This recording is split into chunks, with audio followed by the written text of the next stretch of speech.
Planning Commission is called to order. The time is 6 p.m.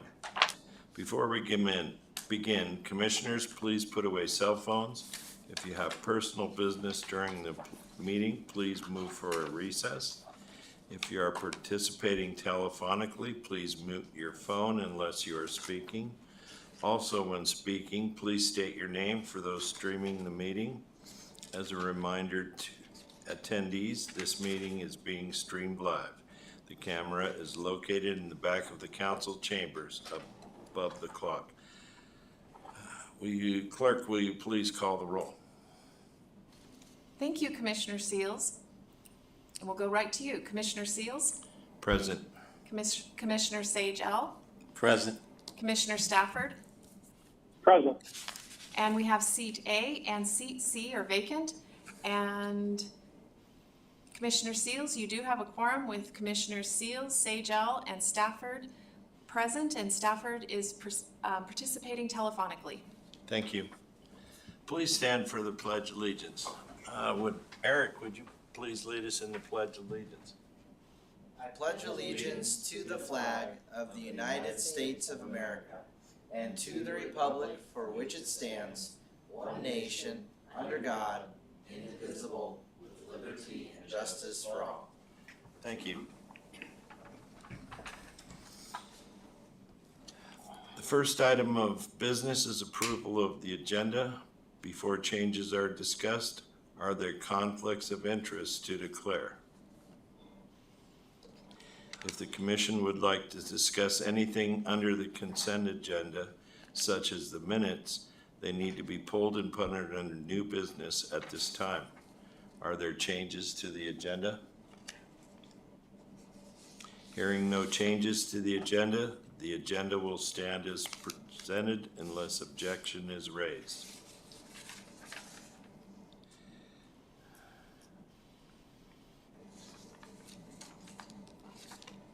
Next on the agenda are reports. Do we have a report from the City Deputy Administrator? Thank you, Chair. I wanted to bring to your attention a project that is in the region right now, and it's called the Interconnect. And I think it's really important to have a background of how we orchestrated this project, and also to show you the innovation and the collaboration that is happening as a region.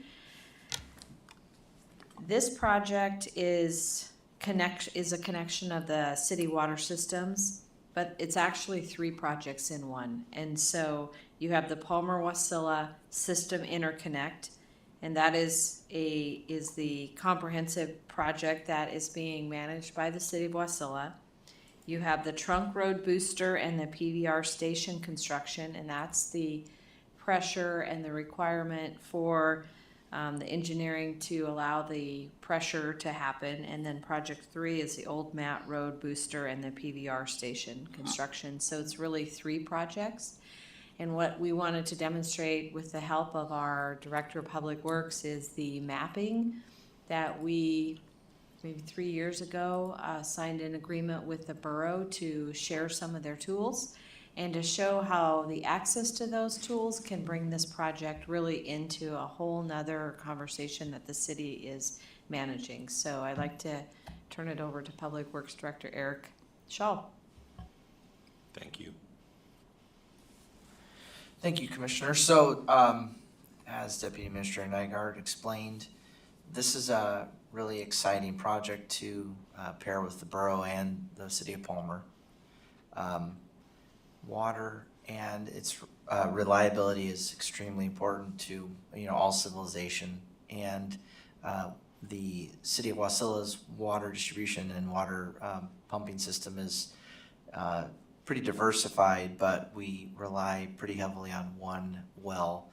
And so with the events of the January 22 winter storm that knocked out water service for most of Wasilla and put us in a bad way, really highlighted that relying on one water source is not a long-term solution. And Palmer's well situated with their water system because of the proximity to the Matanuska River.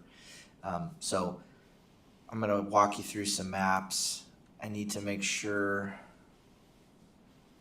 that my laptop is showing me the,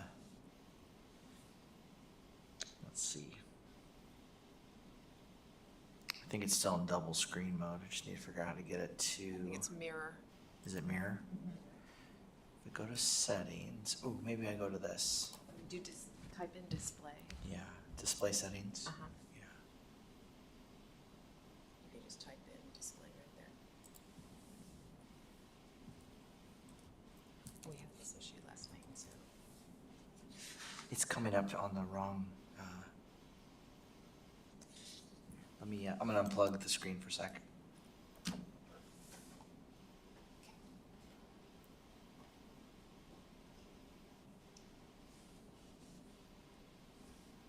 Let's see.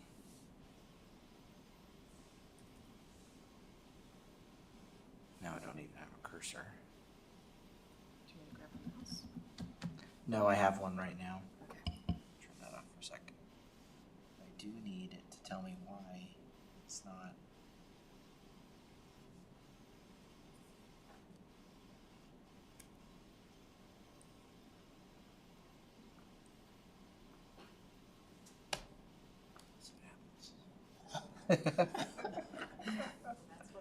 Sound That works. technological advancement. It's like your car, you just gotta restart it.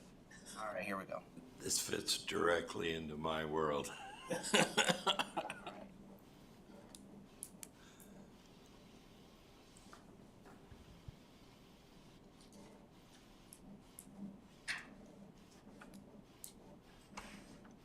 right, so I am going to display settings. I'm going to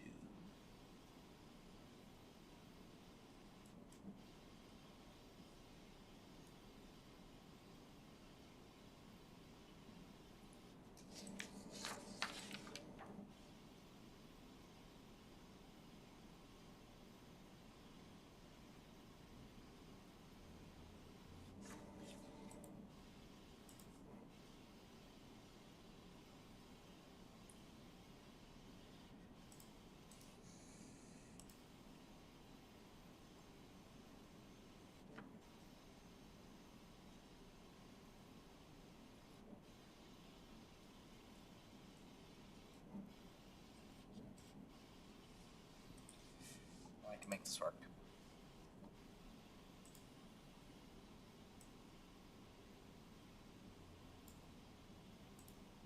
Okay. I think we have it figured out now. So,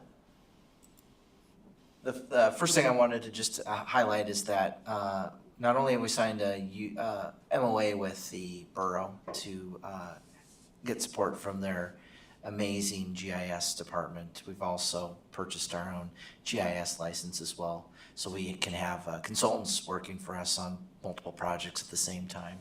And so that was a purchase made with some CIP money that benefits both our water system when we have a lead and copper inventory that we have to do, and then a couple other projects. So this GIS program will be used across public works and planning as well for like the zoning maps that we saw a presentation on a couple months ago. This is a map that shows the hydrant data that the Central Matsu Fire Department has collected. So one of the things that the Central Matsu Fire Department does is they, they're the arbiters of insurance coverage. And so they collect data on hydrant flow. They share it with the, I forget what entity it is, but it's kind of like the National Insurance Cooperative. And there are rankings for communities based on fire protection capabilities. And, the fire department's goal is to have the fire protection capabilities to lower everyone's homeowner's insurance. And so they have a process where they yearly go around and test the flow and inspect the hydrants. As a side note, the staffing with the fire department has gone from mainly volunteers to a much fewer paid staff structure, if you will. They had a lot of residents that would like especially work on the slope and come home and fill time as a volunteer, and that model is waning. So they're having a lot harder time finding the staffing because they're basically staffed for their responses. They don't have extra volunteers. And so that work of testing and inspecting the hydrants is going to shift back to us. And so you'll see during our budget proposal that we're asking for a few more utilities people so that we can provide the labor that we need to maintain and inspect our own fire hydrants, because and it's also extremely important on the management side for water quality. But what we can do in these mapping systems is we can look at the flow. And what I'm going to do is take you to an interesting location where we have high and low pressures. So if I click on this icon, it's going to give me data. It talks about the size of the hydrant, and it talks about it's a manufacturer's Mueller. And you can see that we've got a static pressure of 100 PSI. That's extremely high for water pressure. That's very good. So if you hooked a fire truck up to that, you'd have all the pressure you need. And then in their flow rating, it's kind of in different spots occasionally. Let's see. It should be...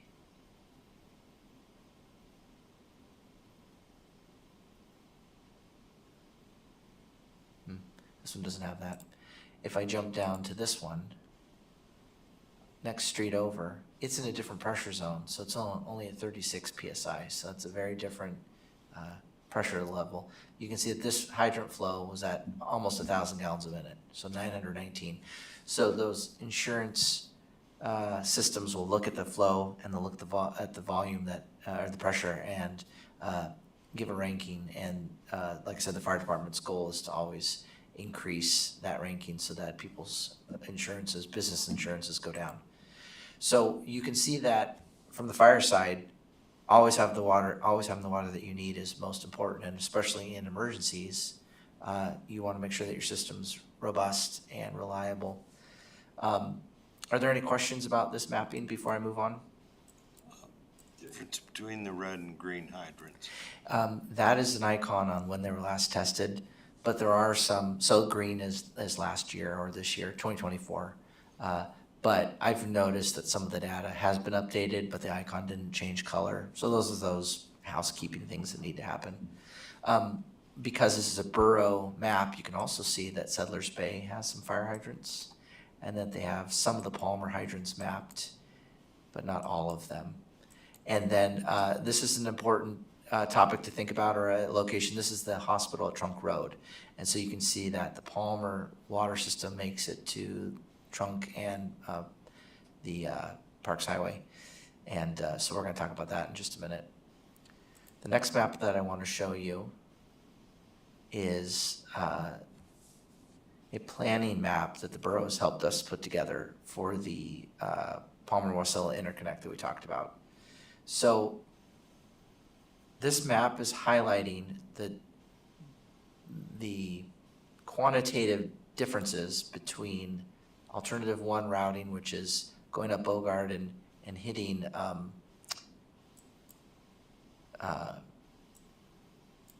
I forget what the name of this road is. Is it Selden? Yeah. So we go up Bogard, we hit Selden, and we come over into Palmer. And that's the longest route, but it's very elegant in that it has the same elevation from our water tower to Palmer's water tower. So I think of it as kind of the Roman solution. And so gravity is your best friend in water systems. So if we had 2 water towers, they're basically the same elevation, we can connect them with a pipe, and then the movement of the water is just completely by gravity. If you notice, so that's alternative number 1. If we look at alternative number 2, it's the shortest distance, but it is it has the greatest elevation difference. If you think about being down at the ranch and driving over South Trunk Road, coming up over the railroad tracks, and then through Rex Turner's properties, and then getting up to the parks, and then going over the parks, and then coming back to the hospital. This is much shorter, but it has a bunch more technological requirements. Before I talk about that, what should be interesting is what the borough's helped us quantify is the number of acres of developed, partially developed, undeveloped parcels that lie on either side of these alignments. And the reason this is important is the borough is interested in finding ways to address higher density development. We know the typical model of placing a home, a well, and a septic system on each parcel means that each parcel has to be about an acre in size. And there are some ways that they can have some multifamily housing, but it's very limited because water and sewer have geometric separation requirements. So if you can have a municipal water system, you can have much, much higher density. On top of that, you can have better development for businesses. There's a lot of benefits that commercial water brings, and then it also brings that fire service. So there's so the borough sees the value in that, and that's why they've partnered with us. So just for your information on how they looked at the value of properties along the route, they have identified distances or offsets, and I think so. They made this. Here we go. They made this dashboard so that it's kind of easy to digest what we're looking at. They have 3 regions or parcel buffers is what they call it. A parcel that's within 100 feet of the proposed alignment, 500 feet, and 1,000 feet, with the idea being that if you're right on the alignment, connection is not very expensive. If you're a little ways off the alignment, it's not too expensive to run a water line back to your parcel. And if you're 1,000 feet away, you might say, I could do that if it really pencils out. So there's going to be kind of a limit to the financial feasibility to connect to these systems. So you see this alignment, and then they have highlighted certain parcels and the state of their development and the state of their ownership. And so we have borough-owned lots, city-owned lots, cooperative-owned lots, no data, private, public use, state, and public university. And so the private ones are the most highlighted in the idea that if you were the private owner of this parcel, there's no development on it right now, and if a water line was run in front of your property before you did any development, you would say, ooh, this is useful, I could connect to that, and then the opportunity for a higher density development is very likely here. So they've come through and they've quantified. And so this parcel here on the corner of Spruce and Peck, Wasilla Fishhook, is a really good example. You can see this neighborhood here is starting to be developed. This is ripe for, if it was to line up with the timing of the installation, these could all be higher density properties. And then we just move along and we quantify the perceived value on these parcels. And you can see there's another set of pretty large swaths of land along this lake. And so the idea, so we can continue along and you can kind of equate what the value would be, and then we connect into Palmer. If we drop down to alignment number 2, you can see that there's quite a few parcels in the ranch that aren't developed yet. And then we bring the water line up over the railroad tracks and get up to Trunk and then connect into the university water system. And so while this is shorter, it does come at a very high facility cost because of the needs for all of those boosters and pressure reducing valves. And the way alternative 2 would connect is we would have to turn we have at this parcel here in the corner of I think it's Abbey Boulevard and East Fairview Loop, there's a pressure reducing building, and it's been designed to be one way, but we'd have to make it 2-way so that water from Palmer could be pumped back up our system, and it would pump up and then it would get to the old Matt PRV, which is it's actually right here, but it would be it's right below Walmart, and so then it would be pumped up over the hill and it would re-enter our system around Lowe's. And so it would turn a 1-way system into a 2-way system so that we could benefit from the flow from Palmer. Or if Palmer had a major emergency and they went offline, we could supply up and over the hill and keep the hospital online as well. So it has a lot of very important regional reliability. In case you're interested in how Palmer's water system works, it starts up over here at their main well, and it's mostly gravity down. They have a few pump stations, especially to get to the university where they have a tower. They have not connected them over at the Four Corners. That's a connection that they'll probably do at some point in the future. Are there any questions on this map? And this is just kind of a, Connection, Commissioner Seals, the connection between the hospital and the proposed northern route, I think would be something that should be added in at the same time. to bring it down trunk. Yeah, Yeah, that's something that we could look at when we get into the engineering. that would give you two sources of water. Yeah, well then their system right now feeds down this highway over here. I'm not sure what, I think it's so far out of city limits that they don't see the financial driver to connect. I know that the last segment of the water line's not actually in use. I think it goes to Colony High School, but they don't use it at this point. So they have some infrastructure in the ground that would be, should be put into service at some point. Thank you.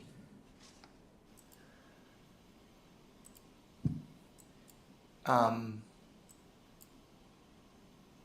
guess it's kind of the overview on mapping. What I was going to show you was just a couple more maps that we use. We're working on, so we've shared the data with the borough and they've helped us make that map, but in our own daily use of our infrastructure mapping, when a developer or property owner comes in and says, I'm looking at this parcel, it's undeveloped, are there utilities on it? We were relying on paper maps that had very low fidelity. It was very hard to tell. We had to dive into records pretty quickly. So we've taken our AutoCAD files and overlaid them onto mapping so it's pretty accurate for us to be able to go and we can type in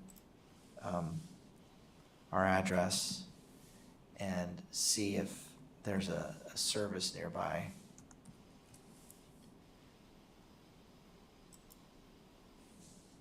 I don't think I have internet right now.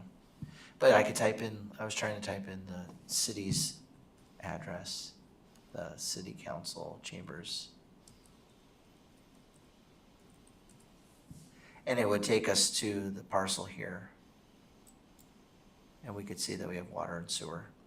So we're working on that internally still so that we have highly detailed information, working with eTerra and Steve Culligan's group. The last thing I was going to just give you an update on is, so we've received grant monies from the borough, their remaining ARPA funds. And so those will be used to get the engineering review started. So we're going to use that to select a contractor, a consultant, to take this starting point that the borough's put together for us and help us identify the quantitative value on alternative 1 versus alternative 2. And then develop a cost and more detailed, because right now it's just a very high level preliminary proposal on the general infrastructure we would need to connect our two systems. And then we also need to start talking about what the rate model would look like. Palmer's never sold us water, and we've never sold Palmer water, so that would be a relationship that we'd have to formalize, and so we'd want some support with some consultants to figure out how to quantify that and identify, what level of, we wouldn't want to turn it on without kind of an expectation of minimum sales, basically, because as soon as you start to intermingle water, there's some state and federal permitting that you have to do and some reporting and stuff. So we want to go in eyes wide open on what it would mean for improvements to both of our systems when they connect. But this really is a way for the heart of the developed section of the valley to embrace the need for even higher density construction, especially on these really nicely existing transportation corridors. They line up very well with, like Trunk Road is well designed and has capacity to it, as well as Parks Highway. So we know that we are in alignment with the proposal for higher density on existing corridors. The Selden alignment is probably more at risk because of its need for reconstruction on some of the segments and stuff. So it could bring a need for, traffic improvements in parallel with this kind of construction. We are also using the preliminary proposals and layouts to leverage more federal funding through the EDA and from the state of Alaska to round out the funding that we need to get far enough along for construction and for making that financial case. We want to be smart about the phasing so that whatever is, as it's constructed in phases, the first phases are put into use right away, and we don't have to, I don't think it's a wise idea to build an alignment that can't be used until it's done, because that takes a while. So to make sure that we start at the right ends and see that development as soon as it goes online, that's very important too. So I'd be happy to answer any other questions. I had one, Commissioner Schaal. Going back to the fire hydrant, what kind of water is used? Is that regular drinking water or something? Yeah, that's a great question. It is regular drinking water. And so so the fire hydrants are there for fire service, of course, but we also use them as portals to improve water quality. So most of our water systems are made of ductile iron pipe. Some of the newer sections are plastic HDPE pipe. The ductile iron is a very good material, but it does have some scaling that forms. And so there'll be some rust particles that form, and that will collect, and it can cause brown water complaints. And there's nothing unsafe about it, but it's unsightly, and it just makes people concerned about the quality of the water. So we use those hydrants as flushing ports. And so the typical relationship with the fire department has been when they're out testing the flow and pressure for the insurance side of things we talked about, we ask them to use a flushing technique which gets the flow in that segment of pipe up fast enough for long enough that the sediment that's collected over the year is flushed out into the ditch. That hasn't worked as well as we hoped it had, because firemen don't think about water quality. They're getting their numbers and they move on, and so it has caused more distress than it's been worth. So that's another reason that we're going to take back the flushing protocols. But we right now we're flushing in several segments, like in the ranch down where I was showing you before, and also in Mission Hills. They seem to have higher than usual sediment issues, and so we go through there and flush them out. We also test for residual chlorine. Kind of some interesting information about our water system. So of course the state of Alaska and EPA regulate us for water quality. We don't want a Flint, Michigan water situation here, neither do they.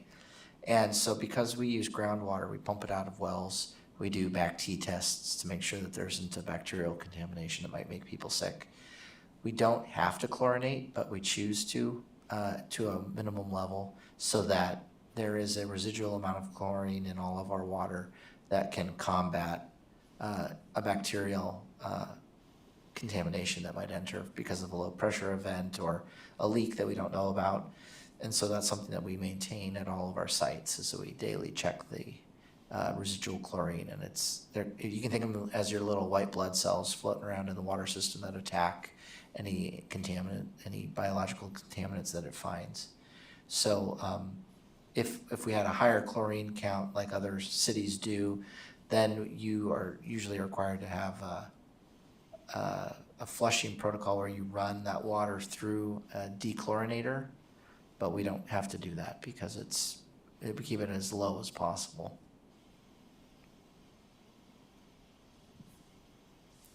If there aren't any other questions, I'll wrap up my presentation. Commissioner Stafford, do you have any comments? Not at this time. I appreciate the presentation and the information. Thank you. Thank you. Do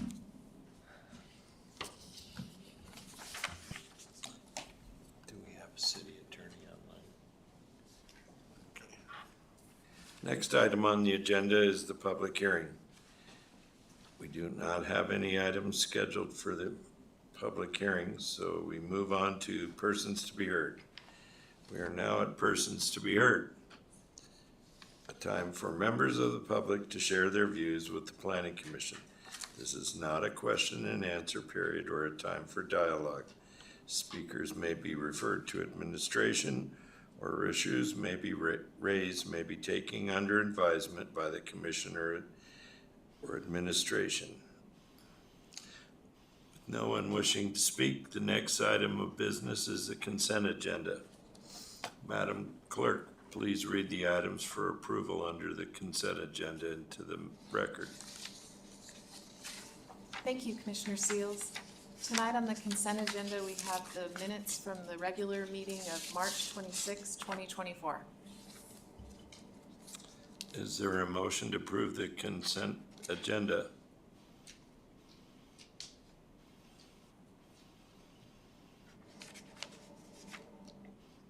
Commissioner Sage, I'll make a motion to approve the consent agenda.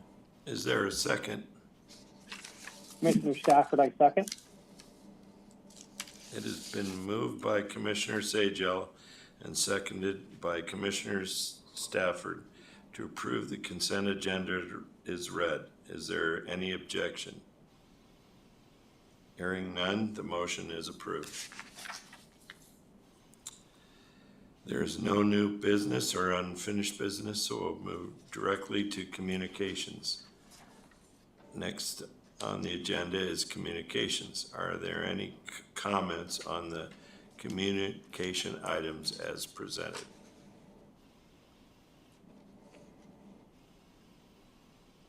Move on to audience comments. We are now at the audience comments, a time for members of the public to share their views with the commission. This is not a question and answer period or a time for dialogue. Speakers may be referred to administration, or issues raised may be taken under advisement by the council or administration. With no one wishing to speak, we move on to comments. Madam Clerk, do you have any comments? Thank you, Commissioner Seals. Just a reminder that we have our next meeting, since we've approved the meetings for the year, our next meeting is April 23rd, 2024. Thank you. Perfect. Deputy Administrator Nygard, do you have any comments? Just a brief update. This project is an example of our SEDS. One of our top priorities was expand the infrastructure. You do have to have a SEDS to be eligible for EDA grants. And we are applying for our first EDA grant that looks at the economic feasibility or viability of this dense housing that the boroughs talked about, and also to look at the long-term advantages of cost and potential economic development for that area, because we know water and wastewater are a big engine for economic development. So thank you for the investment that you did earlier with our SEDS, and this is a product of it. Thank you. Commissioner Sajal, do you have any comments? Just want to thank Erich for that update. Pretty interesting stuff. Commissioner Stafford, do you have any comments? Like Commissioner Sejal, yeah, thank you for that update. It's exciting to see Wasilla continue to move ahead and increase the infrastructure and look towards future growth. Comments myself are, we continue to need to look at our aging infrastructure that we already have. We need to set aside planning and monetary value to replacing and repairing our old systems while we move forward with new systems in the future. One of the things I didn't hear was wastewater. With all this water coming in, there's going to be water coming out. Does the borough have a plan for wastewater in the future? Good question. They had a plan, and it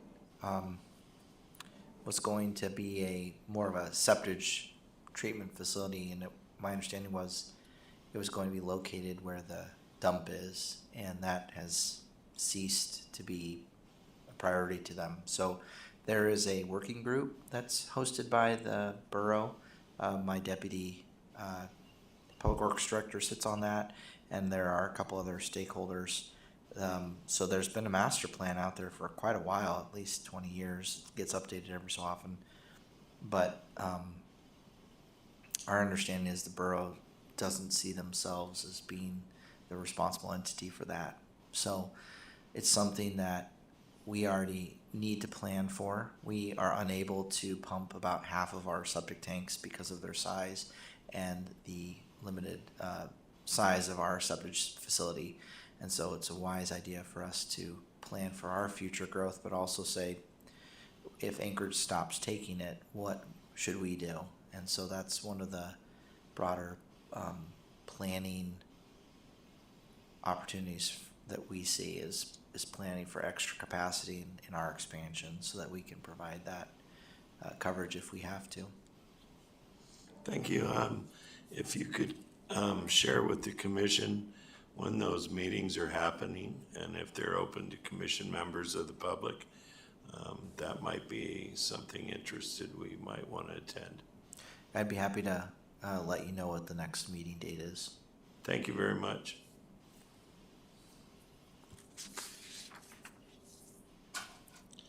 With no further business at hand, I'm adjourning the meeting unless an objection is raised. Hearing none, this meeting is adjourned at 6:38 p.m. Perfect. All right. Thank you, Eric. Can't leave until you got